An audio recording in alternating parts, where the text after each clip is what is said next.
Hi everyone, we're having a good day so far. So today I'm going to be talking about complaints, the remedies available to you, and how to complain effectively. So let me just share my screen. Hope you can all see that. Yeah. Okay.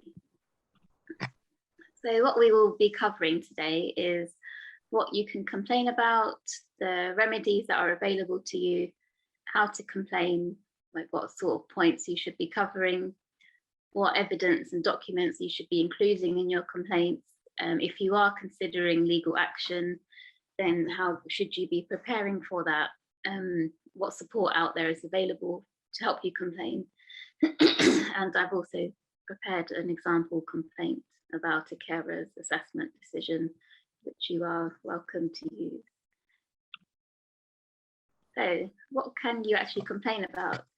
You can actually complain about anything which you feel is an unfair decision or process, or possibly how you've been treated, or maybe it's a policy that you disagree with. It's basically anything which you feel upset about or which you feel has not been done properly. When it comes specifically to care and support, you might find that some of the decisions that the local authority or the NHS trust have made have not actually been made properly. Maybe the evidence that you provided them hasn't been considered properly. Perhaps the content of the assessments are incorrect, where in the assessment you said one thing, but it written down as something else. Or maybe the staff member who was supporting you was not professional or appropriate in their conduct. If you're a carer, you might want to complain about a delay in being offered a carer's assessment. It might be a lack of support or respite following an assessment, or maybe there's poor communication from your social worker who's allocated to yourself and the person you provide care for. You might also think about complaining about a policy that the local authority have or the NHS have, which you feel puts you and your loved ones at a disadvantage. It might be that the policy excludes you or the person you provide care for. If it is that, then there is a possible discrimination element there. So you need to seek specialist advice about that as soon as possible. If there is a policy out there that excludes certain people or certain sort of conditions, you might want to complain about the person that you provide care for. Maybe they receive a care package which isn't meeting their needs. Maybe the NHS or local authority have reduced or completely removed the care package. It might be that you're unhappy with the care agency that's involved. Maybe they're not coming in on time. Maybe they're not using their hours properly. Are they not doing the care tasks efficiently?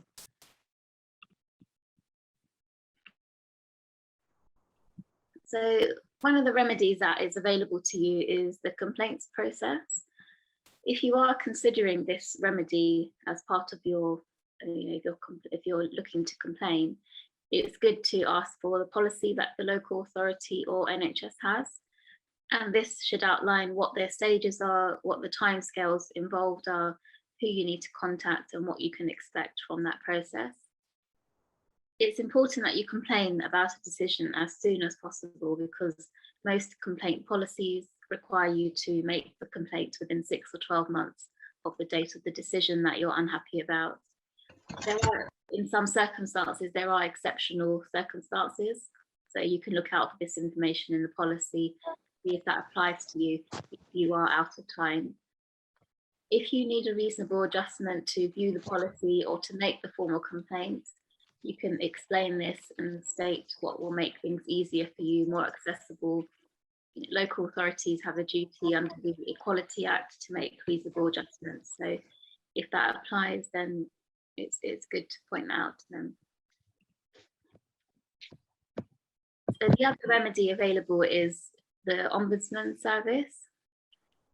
So the ombudsman will investigate complaints only of maladministration or service failure, which has caused injustice.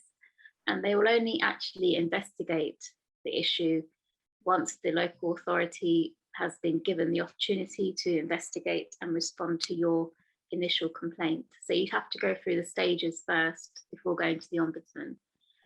So you might be wondering what maladministration means.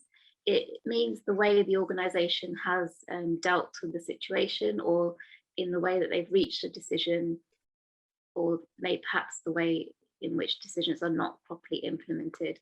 So there might be a way that the local authority have dealt with your carer's assessment, for example, or maybe the decision they've made in your carer's assessment. So you can always use that as a recourse to going to the ombudsman. Service failure means where an alleged or apparent failure in a service, which was the local authority's duty and their function to provide. So local authorities have a duty, many duties, which are in the Care Act or the Children Act. So it depends what service you're receiving. And if they fail to deliver that for you, then you can go to the ombudsman with that complaint. So in order for the ombudsman to investigate the issue, there has to be some injustice caused to the person who's complaining. So you need to show how it's caused you distress. You have to show how you feel that the decision that they've made is unfair. You need to explain, your feelings behind it. Has it caused you financial loss? Has it caused sort of any neglect issues, any safeguarding issues? Those are some of the things that you might want to think about. So the ombudsman will also only investigate where the person complaining has suffered loss, harm, or distress as a direct result of faults or service by the provider, and that there are continuous and ongoing instances of, like injustice, which has gone over for a long period of time. So some examples of what the ombudsman can look at. It might be that the care provided is not good enough, costs and charges, and maybe are you contributing too much towards your care? Maybe the complaint you made was not looked at properly. Maybe you didn't even get a response. Have you had to wait a long time for care? Decisions made about what you need. Maybe you're upset about not getting respite. Also not being kept safe, so there might be issues of neglect. So if your complaint is upheld by the ombudsman, so if they agree with what you've said, they can ask the local authority to give you an apology, provide an explanation of what went wrong, and they can make recommendations for changes to prevent it happening again, and to possibly ask for a review of procedures. Then they can also ask, or they can also suggest that a financial compensation is given, but it's quite low compared to what a court can order. It's usually in the hundreds rather than thousands. So in order to see how long a complaint can be investigated, they will acknowledge your complaint within 5 working days, and then they will inform you, whether they will investigate within 20 working days. So usually they'll make a decision within 3 months, but in some sort of cases which are complex, then they might need more time, but they should let you know about that. So this is just an example case study that I've given you. So the individual had Alzheimer's and lived alone, and they received visits from a care agency and another support worker who visited this particular person was supporting them, but the person who needed care didn't have the mental capacity to manage their finances, and so this was in the hands of the support worker. And so Miss D had a friend who came to visit her, and she was reviewing her bank statements and noticed there was some financial abuse going on, and that was from the support worker. This was brought to the attention of the local authority, but nothing had been done. And so the ombudsman found that the council were in breach of their duties. They failed to take appropriate action. And so they had to improve their policies and procedures.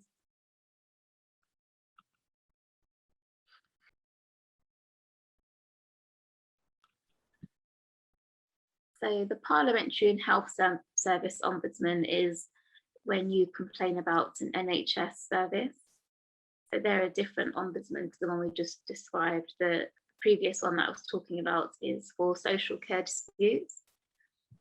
So the Parliamentary Health and Service Ombudsman, they make decisions on complaints that have not been resolved by the NHS in England. They do have wide powers to investigate complaints concerning NHS bodies, health service providers, and also independent providers. And they also will look into complaints where someone believes that there has been some injustice or hardship caused because of perhaps the organisation hasn't actually acted properly, or maybe they've given a poor service. So similarly to the local government and social care ombudsman, the Parliamentary and Health Service Ombudsman cannot consider a complaint until the complaints process has been completed. So this ombudsman can ask the organisation to put things right for you or the person affected. It might be that they will acknowledge what they've done, they could apologise, and it might be that you've suffered financial loss, and it might ask the organisation to look at the decision again. If you have suffered financial loss and you're making a complaint, it's important that you state what that financial loss is, that it can be considered.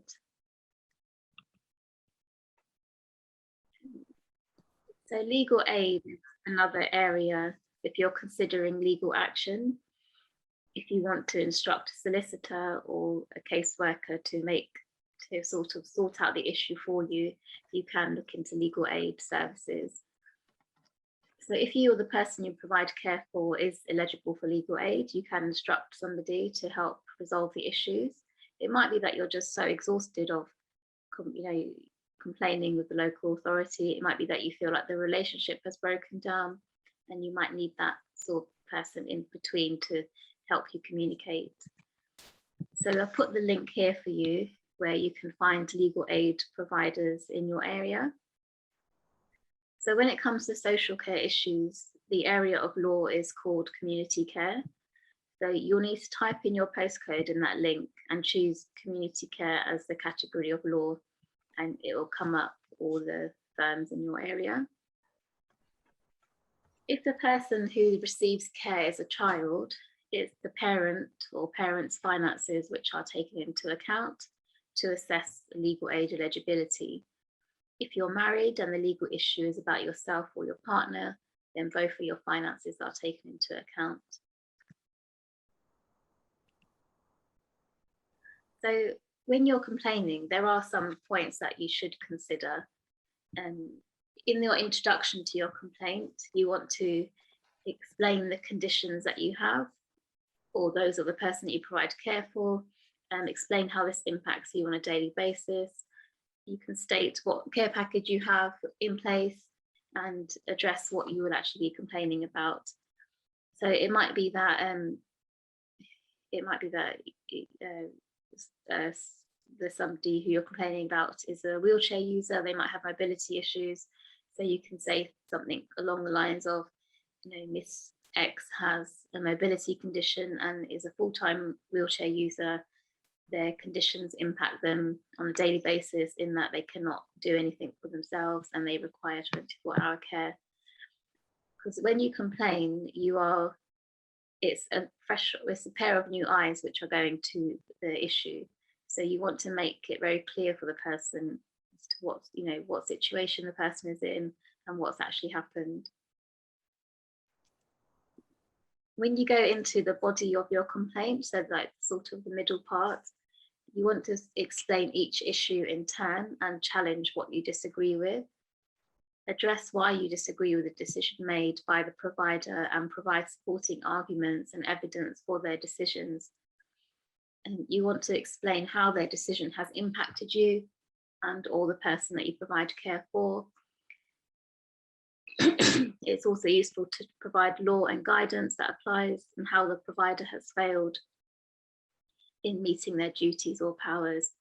So if you're complaining about a carer's assessment which hasn't been carried out, you can obviously apply the law under the Care Act, which which is the duty for a carer to have an assessment. If there is content which you feel is false, then explain what the correct version is and provide evidence if it's possible, like witness statements or any sort of evidence that you have that contradicts what the local authority have said.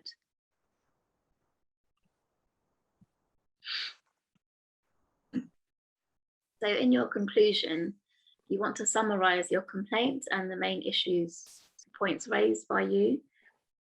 You can state what outcome you want to achieve. It might be an apology, it might be compensation. And like I said before, if you are asking for compensation, explain what financial loss you have suffered. If you've not suffered financial loss and you feel that you still want compensation, you can explain the damage to feelings and sort of distress, mental distress, and that sort of thing. It might be that you want a new assessment or a review. It might be that you want the decision to be looked at again, or a new social worker. Perhaps you want training for the local authority, or maybe you want to change a policy. It might be all of those, and that's fine. You can state that.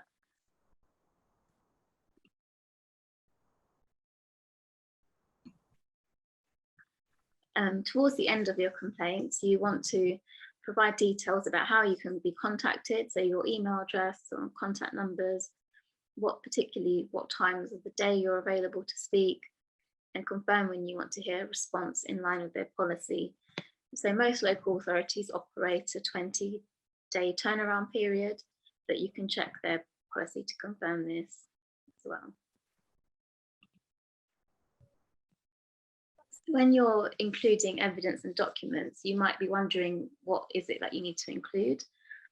You can include things like medical evidence, and documents like care and support plans, educational health care plans, occupational therapist reports, witness statements, or just statements from people that are supporting you, and evidence from your social care or housing file. This is always a good thing to do, even if you're not complaining, because it might be that you need to complain at a later stage. You can make a subject access request for your social care file, which is free of charge. You have to bear in mind that it takes them 1 month to prepare this for you and send it to you. And they do have the go ahead under the Data Protection Act to request for more time. So it's always useful to get that as soon as possible when you feel that there is, something not right, so that you can just sort of access that information that they have on you or the person that you provide care for. It's also a good idea to include expert reports that you might have, so occupational therapists or independent social workers.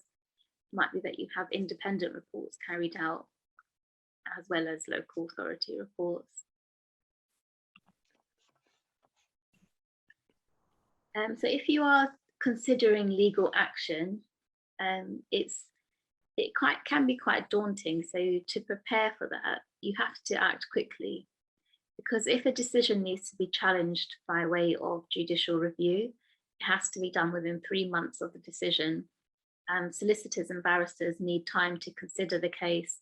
They need to instruct experts and try and resolve the issue without it needing to go to court.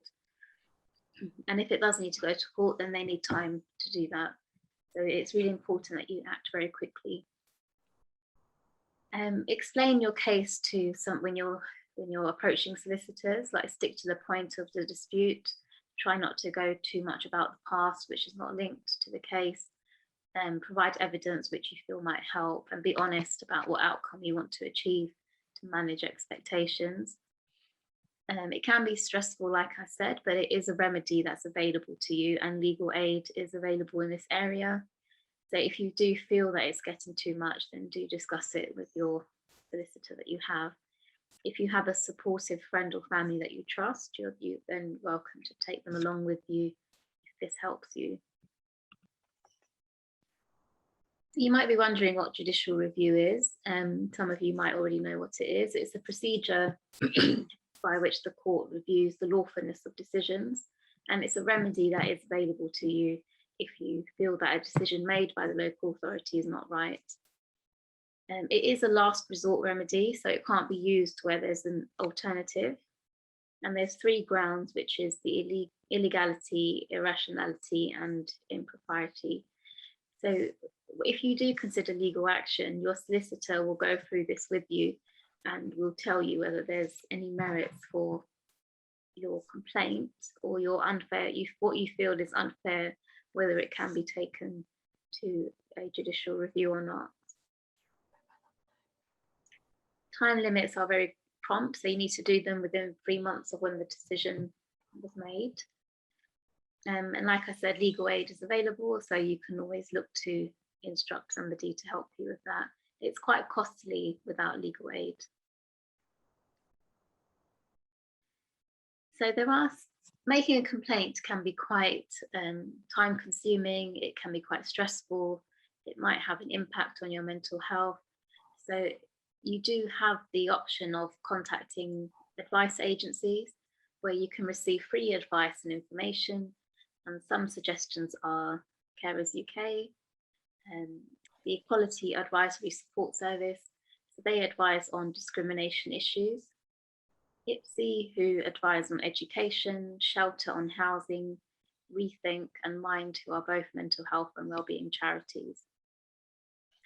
You can also get in touch with local carer groups and services, and they might be able to offer some support or guidance to help you as well. And you can contact advocacy services as well to see if they can help you. 2 advocacy organisations who are mainly in London are Power and Voiceability.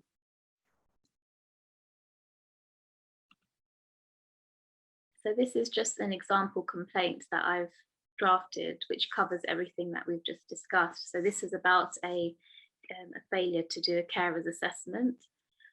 So you can see that the person has, what I've stated at the start is that we're making a stage 1 complaint in relation to the council's decision.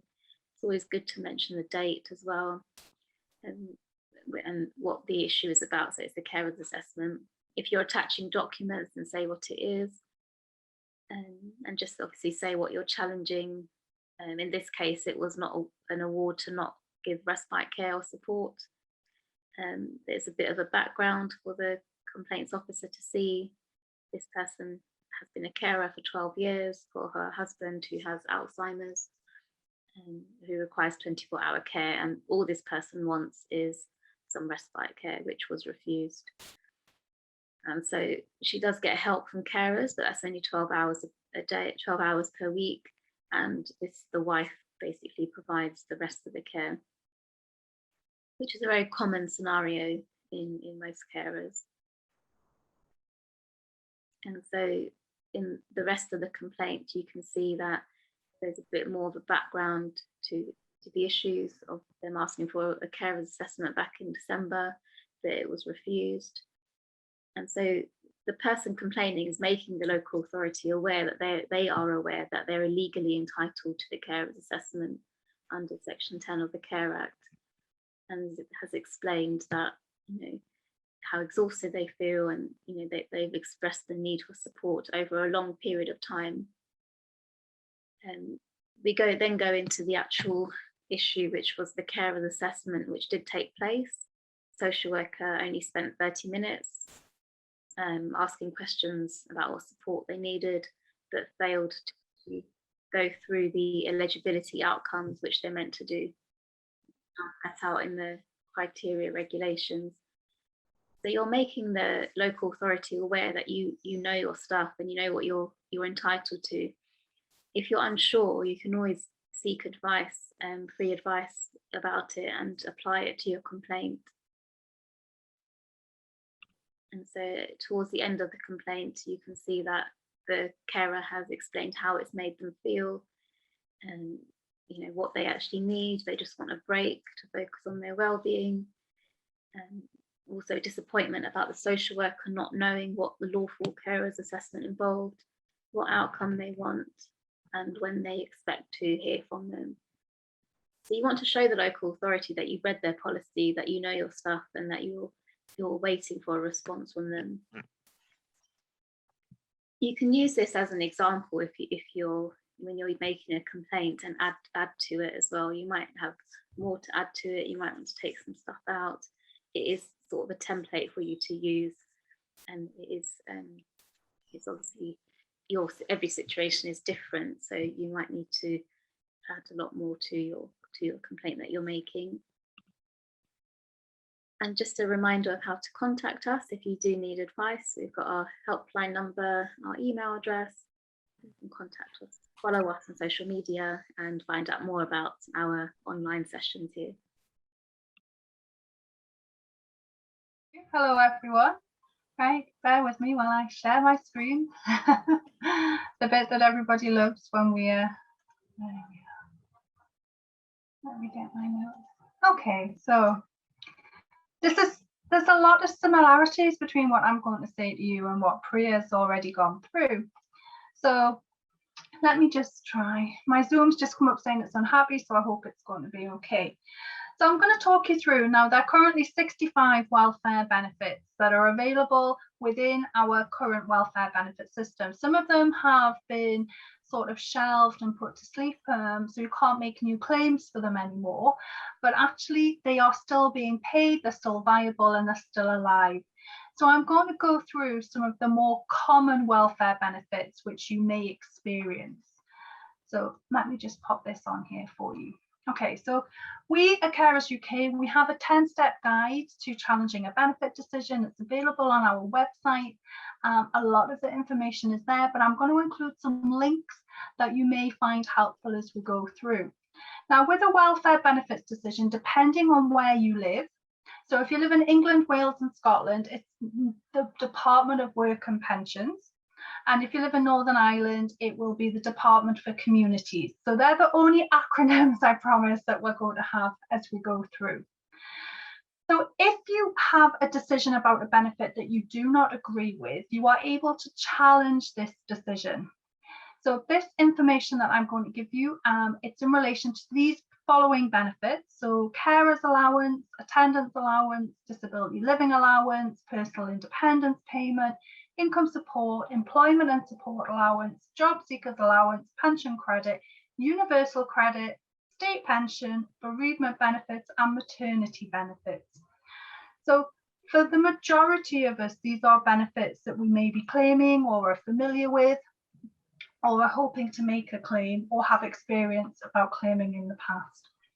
Now there's a different procedure for anything to do with housing benefit, local housing allowance or council tax, because that's to the local authority. I'm really happy to do a further session on that because it's slightly different how we would do that procedure. So we're going to focus very much on those benefits that I've just listed off there for us. So we've made an application, we've put our heart and soul into filling in the forms, we've probably been for a medical, we've collected evidence, we've submitted it, and a Department of Work and Pensions or Communities decision maker has had a look, and they have decided that either you are not entitled to it or they have awarded you at a lower amount than you expected. Okay, so you've received the letter and you would like to have it looked at again, or known as reconsidered. Now, when you receive that letter, you have 1 month from the date of the letter itself, not when you actually receive that letter. And this is to ask for that decision to be looked at again. You have a legal right to do that as long as you are within a 1 month time frame. This whole process is called a mandatory reconsideration or an MR. You can ask for a statement of reasons from the Department of Work and Pensions or the Department of Communities if there is not an actual reason in the letter. It used to be that sometimes you would just receive a letter that said, we have looked at all the information you've provided and we have decided that you do not have eligibility. And they wouldn't actually explain why they had come to this conclusion. If that had happened to you, you could get in touch with them, you could ask for the statement of reasons as to why they had reached this decision, and that would automatically trigger an extra 14 days. They've got very wise to this now. So they tend to put the really briefest of statement of reasons as to why they believe. Not maybe the full statement of reasons, but enough to meet this criteria so you're not entitled to an extra 14 days. So it's always worth just double checking and reading through exactly what is written on your statement to see if we can get these extra 14 days. Now, there's a little asterisk in my 1 month from the date of the decision letter. So there are some special circumstances if the 1 month has passed that you are still able to ask for a mandatory reconsideration. Now, under a special circumstance request, you're not automatically entitled to have a mandatory reconsideration. If it's outside the 1 month, you can request under special circumstances, a decision maker will consider whether or not to allow your consideration of a change of outcome to go ahead. So let's have a little look. How do special circumstances work? So you have to ask for a mandatory reconsideration as soon as you possibly can after your 1 month date. Remember, this date starts from the date of the letter you received, not when you actually received it. You cannot ask for a decision to be re-looked at if more than 13 months have passed, no matter what the reason of the delay. You have to show that within 13 months, so 1 month to 13 months, you have a good reason. Now, good reason, I'm going to be honest, it's a little bit wishy-washy about what would be classed as a good reason. So examples for your late request could be things like you were given wrong information about the appeal process by an advisor, maybe an advice agency or organisation, maybe from a job coach, maybe from the Department of Work and Pensions themselves. If you can evidence and show that your partner or relative has been very ill and you have had to be caring for them a lot more than you normally would, maybe you yourself have been poorly, so maybe you've got low mental or physical health and you've been unable to start the appeal process before now. So things like stress, anxiety can also be brought into that. Maybe you've been having problems getting post. Now, there's been a lot of problems with Royal Mail recently. I've been hearing stories of Christmas cards that are still being delivered in February. You know, so it's well documented that there's a backlog of post. So it could be that actually this could be the basis of an appeal that you could make for a late request. So it's been approved, we've made a late request, it's been accepted, or we're well within the 1 month time limit for starting this process. So in all cases, the fact that you've received a letter is not enough to signal that you want this decision changed. You have to contact either the DWP or the DFC to start the process. Now, it will tell you on the letters that you can give them a call. We would always recommend that you start this process in writing, and I'll explain a little bit more why that is quite important as we go on. Whenever you send any kind of letter or evidence or a form to any welfare benefits department, make sure you keep a copy. And if at all possible, send it recorded delivery. Now, I completely understand that can add significantly to the cost. So at the very least, get proof of postage. Okay? We're showing what we have sent, when we sent it, who received it, or showing, you know, that it was sent on a particular date.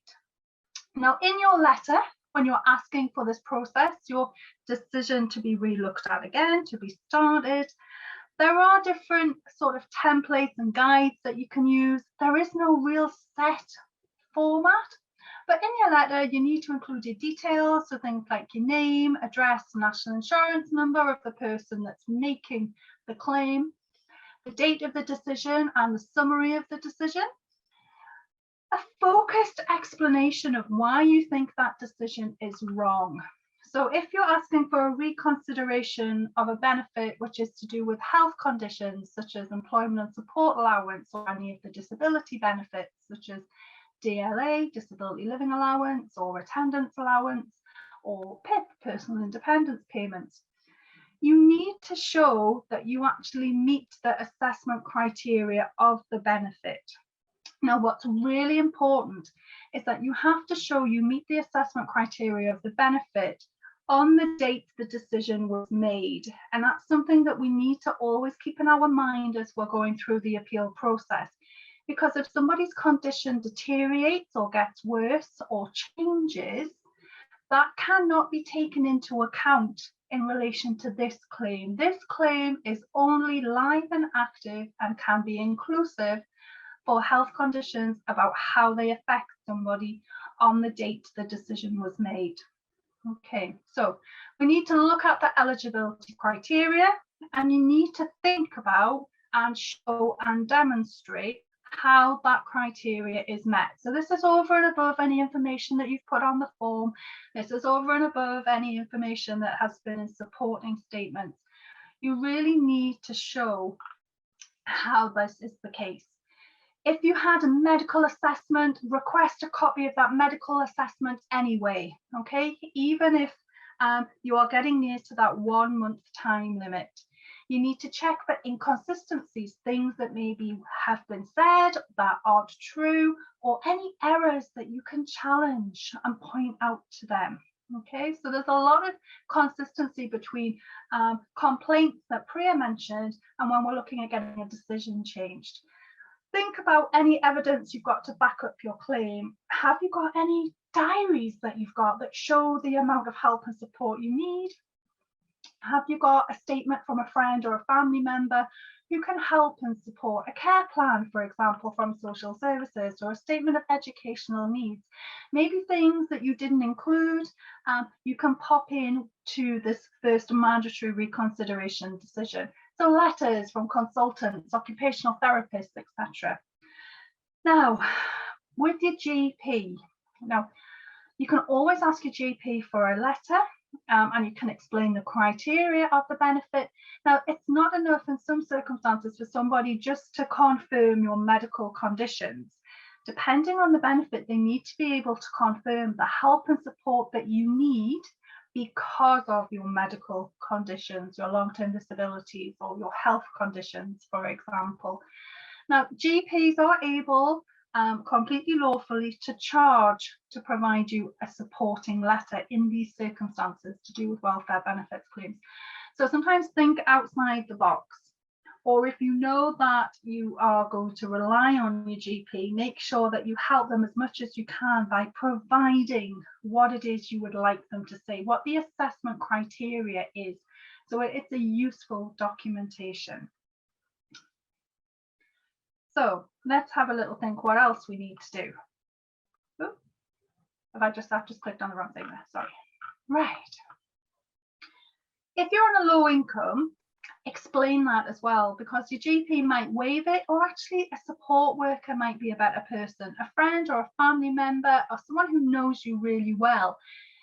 Their evidence, their supporting statement is just as valuable as that as one of a GP who maybe doesn't know you as a person or the person you're caring for intimately on a day-to-day basis. You know, they can confirm what your health condition or disability is, but they don't actually know about the help and support that you need. Do not risk, and I'm going to say this again, do not risk missing a 1 month time limit that you have that might have been extended because you're waiting on any supporting evidence coming from anybody. The most important thing is to start the process, send the letter, but write in the letter, I will be submitting further supporting evidence as it becomes available. Make it quite clear from the beginning what you are doing and what your process is. So this is the second step. We've submitted it, so I've already talked a little bit about this. So a diary, a carer support plan, a statement of educational needs, but don't miss that 1 month time limit. Okay, so they've accepted it. So they've looked at all of the new information that you've potentially provided, and now they are going to consider it. So a decision maker who in all likelihood could be the same person that's made the decision, or it could be a different decision maker, will start to look at the process. So in England, Wales and Scotland, you'll receive acknowledgement that has been accepted and this is what's happening. You may receive a telephone call from the decision maker while they're looking at this information. And what they're looking at is maybe any gaps or inconsistencies. You know, is there anything that they need to consider over and above what they considered last time? So it might be helpful to have copies of any paperwork to hand at this point. If they get in touch with you before you have submitted your further evidence, please let them know straight away. If you don't let them know, they will make the decision based on what they have there and then, if you have not let them through. Now, there is no time limit when, you know, a mandatory reconsideration should take place. There are huge backlogs at the moment. A lot of it's to do with COVID and restrictions that have been put in place. Some of it's to do with just the huge number of new benefit applications that have been made. Some of it's due to short staff. So there is no timescale. So you could find that actually it takes anywhere up to a year, if not longer, for you to go through mandatory reconsideration and then on to the next stage. It's not a quick process. There are things that you can do to try and speed it up by making sure that you have everything in a timely manner and it's submitted and it's ready, and to be just mindful about what you have available in terms of support. So once the decision maker has made their decision, okay, so they will then write to you to let you know what they have decided. You will be sent within that decision letter 2 copies of a mandatory reconsideration notice. So these detail and show you about what they've considered and what the new decision is. Now, it could be that the new decision hasn't changed, or it could be that it has been changed in a more favourable outcome for you.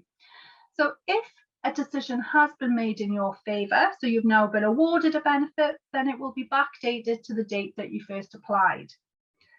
Now, if you still disagree with the reconsidered decision, so for example, the decision hasn't changed, then now you have to think about, do I want to take this any further?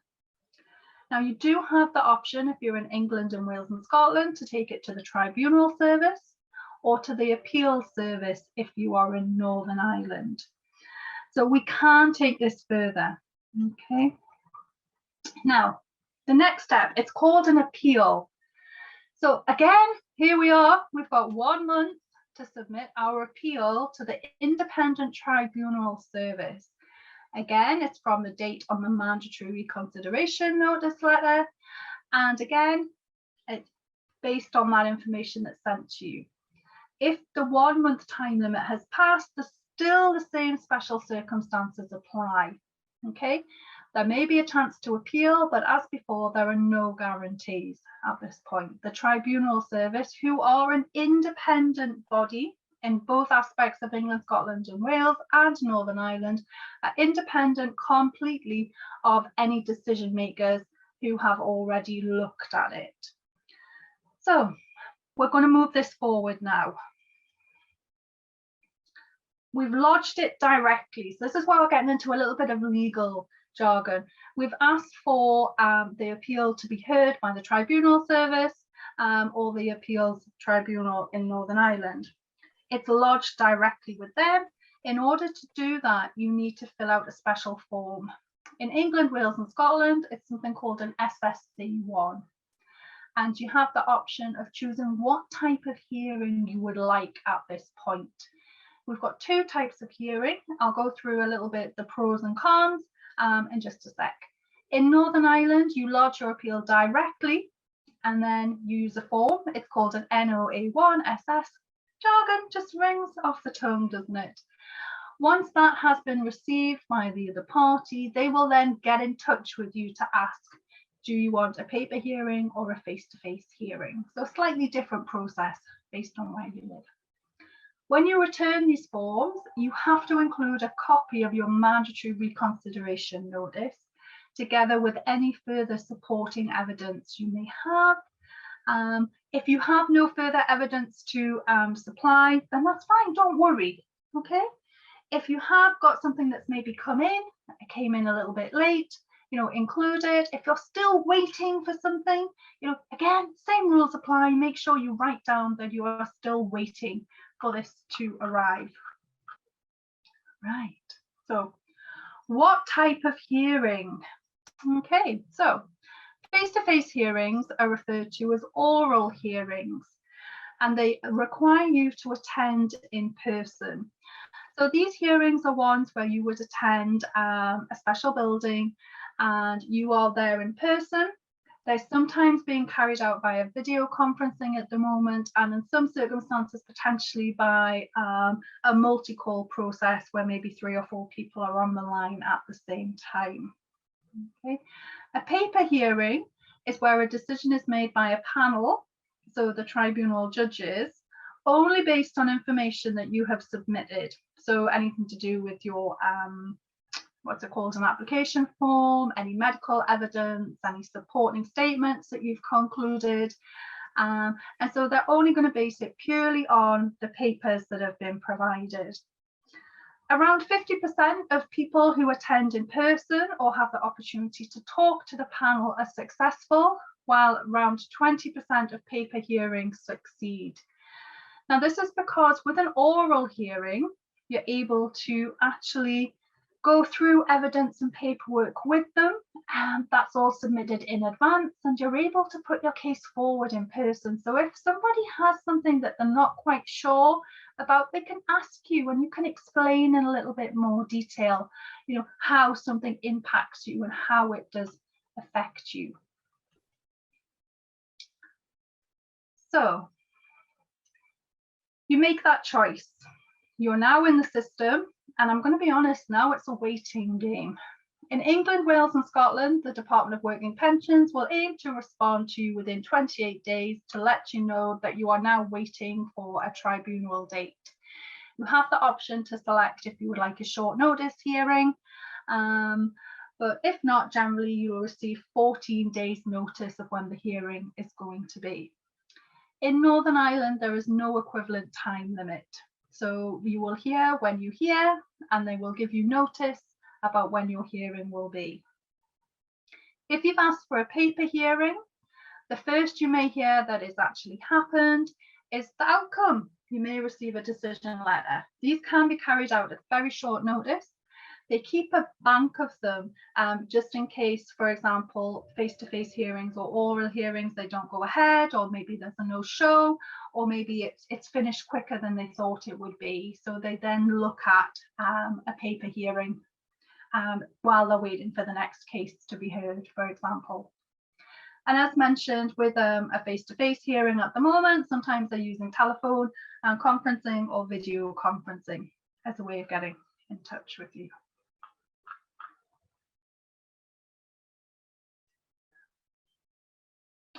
So with a face-to-face hearing, you may be able to claim some expenses. So these can include public transport to get there, travel by taxi if you cannot use public transport, although that's generally always with prior arrangement, meals, childminding, any lost earnings, for example, expenses for a companion if you need to have somebody with you to make sure that you're there and safe, expenses of any witnesses that you might need to call. Now, payment of expenses, it is discretionary, but they are there to be helpful. You need to speak in advance and they will tell you what the process is. Generally, with things like taxis and public transport, you need to be providing receipts. Sometimes they can be reimbursed on the day, and sometimes they're reimbursed at a later date directly to a bank account. So we know that we're going to go for a hearing. So now we're going to focus very much on getting prepared. So it can be really hard now to find a representative to help you in a face-to-face court environment. But what we can do, and most advice agencies can help you with here, is get prepared. So help you write a submission to the tribunal panel. So this is where we bring everything together, show how you meet the criteria, set out any arguments if you feel that the medical assessment was incorrect or misleading, gathering more evidence, thinking about any copies of paperwork you submit, Now, you're not doing this blind. Once your appeal has been registered and is going to go ahead, you receive in the post something called a tribunal bundle. Now, this is a huge, big, fat pile of papers that is in relation to every single thing that the DWP has got, the mandatory reconsideration process has gone through, and you sift through this evidence, and then you can then look at how you can write this submission. So as I've mentioned, local advice agencies can help you. And on my end slide, I just tell you a little bit about how you can find help and support. In general, they can help you with the submissions, but they're not able to physically represent you on the day. But you are able to take somebody with you. They wouldn't be able to speak on your behalf unless the judge gives permission for that to happen. But if you have communication needs and you need an interpreter, that is something that you need to bring up as well.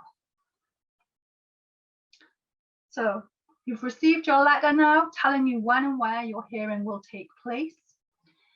When you get there, you report to reception. So this is if you're physically attending in person, to let them know that you've arrived. They will let the person know, the usher know what is happening, and the clerk will then be able to go back and forward with any new evidence that you have and to put any requests that you have to the panel. You've already got a copy of everything, big fat bundle, take that with you. If you have representation, let them know when all of this is going to happen, and they will be there to meet you and support you on that day. Try not to worry if you're going to be attending this process yourself. It has been designed to accommodate demand from the street. So people who have no legal background, who have no experience in talking to judges, for example. You're not expected to be legally trained or have knowledge of any law relating to the benefit that you are going to be challenging, for example.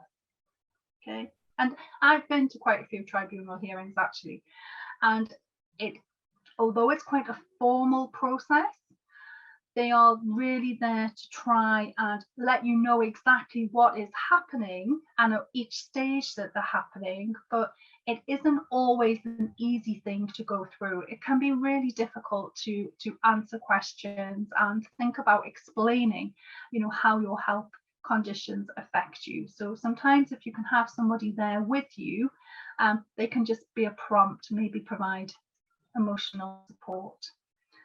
The hearing, it lasts for around 30 to 40 minutes. It could be shorter, it could be a little bit longer. It's based on the facts of your claim only at the time that the claim was made, and it's conducted in plain English. If there is anything that's said that you don't understand, you need to let them know and they will re-explain it to you. Depending on the type of benefit will depend on the panel makeup. So if it's one of the disability benefits, so DLA, PIP or attendance allowance, the panel generally consists of 3 people. There is always a judge, there is always the doctor or specialist healthcare person, and there will generally be a disability member. So for example, someone who is familiar with a particular kind of health condition and how it can affect people. ESA appeals are generally held in front of a judge and a doctor. It is just worth noting that at any tribunal hearing, the DWP are in their own right allowed to send somebody to be there as well. So maybe they can ask more questions, or maybe they can explain to the panel what their thoughts were about a particular thing. It's not unheard of. It doesn't happen as a matter of course, but you will be given prior notice. Members of the panel will ask questions just to understand your condition. So make sure that you take time to answer. And if you're there to support someone, with the permission of the judge, be prompting, give examples of how you meet that particular criteria. Especially if the person you're with forgets something, or you might forget something, it's nice. And the judges will not turn down your request. They're there to make sure the process is fair, to make sure that it's reasonable and it's accessible to everyone. Okay, so we've been to the hearing. Now, in some circumstances, the tribunal will let you know. They might ask you to go out into the waiting area. They'll have a discussion, they'll bring you back, and they'll let you know there and then what they have decided. If they can't come to a decision on that day, they will let you know, and the decision will be sent out to you by first-class post once it's made. If in the event that your appeal is successful, okay, the Department of Work and Pensions or the Department for Communities decision is changed in your favour. This normally takes between 4 to 6 weeks for them to process the paperwork. So any money that you will be entitled to is backdated right to that very first day of application. And if this has took us anywhere between, 9, 10, 11, 12 months, that's quite a substantial amount of backdating that you will receive.